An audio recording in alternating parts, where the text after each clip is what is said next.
दोस्तों एक दिन जेठालाल बबीता जी को आई लव यू बोलता है और फिर बबीता जी की 3 घंटे तक मारता है। बबीता जी के दबाता है। पूरी कहानी सुनो, मजा आएगा और पसंद आए तो लाइक सब्सक्राइब भी कर लेना। तो दोस्तों एक दिन जेठालाल अपनी बालकनी में जल अर्पण कर रहा होता है। इतने में ही बबीता जी अपनी बालकनी में आती है और जेठालाल को गुड मॉर्निंग बोलती है।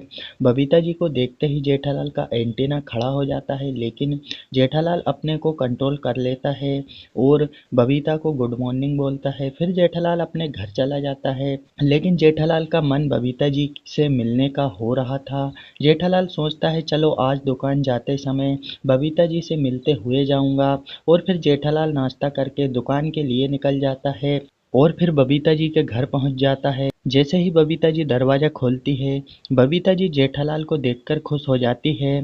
फिर कहती है कि जेठा जी बैठिए। बबीता जी का मन भी ललचा रहा था।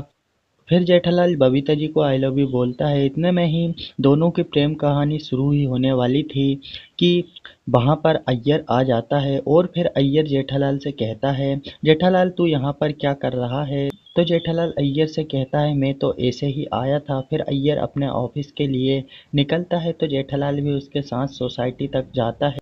और जैसे ही अय्यर और जेठालाल सोसाइटी में पहुंचते हैं, जेठालाल अय्यर को बहाना मारता है कि अय्यर भाई आप जाइए, मुझे घर पे थोड़ा काम है। तो अय्यर चला जाता है।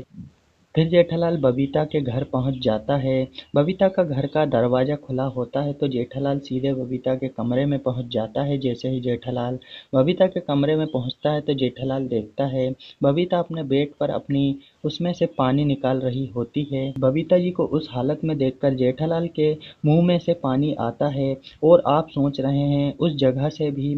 फिर जेठालाल बबीता के पास पहुंचता है तो बबीता घबरा जाती है और चादर से खुद को दबा लेती है, लेकिन जेठालाल चादर को हटाता है और बबीता के साथ 3 घंटे तक करता है और फिर जेठालाल दुकान चला जाता है। फिर बबीता जी सब्जी लेने के लिए जाती है तो वह थोड़ी लंगड़ा कर चल रही थी, तो सभी सोसाइटी की बहनें समझ जाती है कि बबीता और अय्यर के बीच में कुछ हुआ है। दोस्तों कैसी लगी आपको कहानी, और अगर इसका पार्ट 2 चाहिए तो कमेंट करना। मिलते हैं दोस्तों एक और नई वीडियो में, तब तक के लिए जय हिंद, जय भारत, जय श्री राम।